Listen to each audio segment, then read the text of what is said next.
I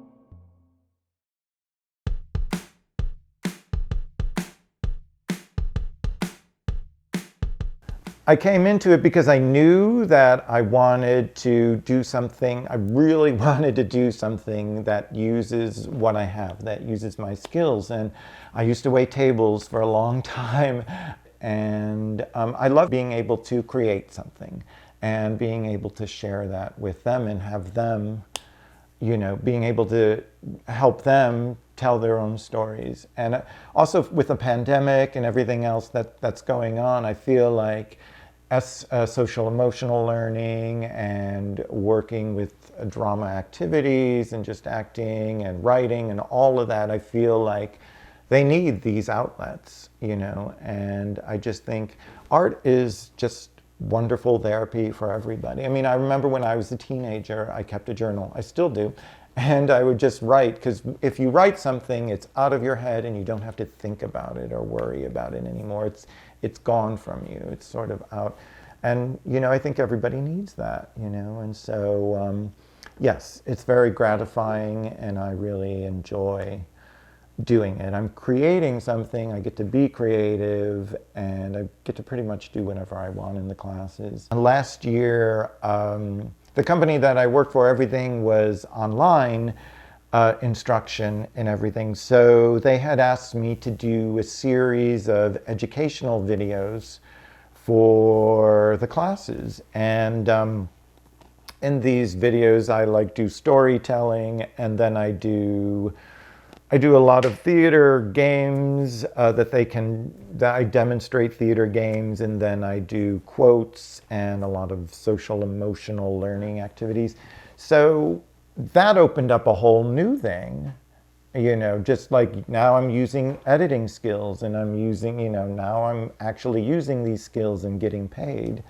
And that was really wonderful. A lot of people are afraid to get into teaching or any really set job as an artist because they're afraid, well, what if I have an audition? Or what if I book something? Because nowadays a lot of auditions are online. You do it yourself and maybe there's a callback, but it's a little bit calmer. But certainly going into work. So can you talk about how you balance that? Can you just call out? How does that all work? Most of the things that I book, I just book mostly through my agent. It's just things that would only take 1 or 2 days on a set. And that's really where my focus is right now. So it's not a big deal for me to call out 1 or 2 days at all. If I did get something longer, I think they would be pretty flexible about it. Again, this is all mostly after school programs. I do different things during the day, but again, and it is a struggle. You do have to balance it. I sub in the morning, sometimes at a different school for the drama teacher, and then on Mondays through Fridays I have different classes in the afternoons. But yeah, I am pretty busy with that, but it's also, they're pretty flexible. They know the deal because most of the people who come in through the after-school programs are working artists or artists in residence. I'm actually very lucky because the residencies that I do now, they're from September through June, so they are long-term. So they are long-term, year-long contract residencies. So that's great, But they are very flexible. That's really awesome, and it is beneficial to them, right? You're bringing a real artist is coming in who is working. I don't mean that it's not real if you're not working, but who's a working artist is coming in and are teaching those kids. What a great experience for them. And yeah, there's a little give and take that needs to happen, but in most cases, people do. And obviously, right, I'm just going to ask you what's seemingly an obvious question. What if you got a big role in a TV show? What would you do? I would take that role for sure.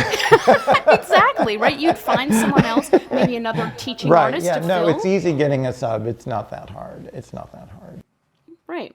And so I think that's part of the community. Everybody helps each other and fills in. Somebody just called me. I couldn't actually do this, but they needed someone to cover a class that they were teaching at a college and was wondering if I could teach a few classes, for, I guess, half the semester. I don't know exactly what it was, but I couldn't because they had gotten on to something and they couldn't teach, you know?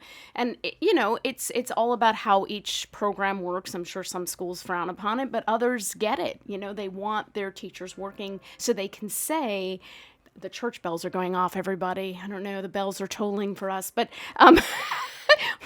but they want people who are working in the field, and they know that if they want that, then you have to deal with that, right?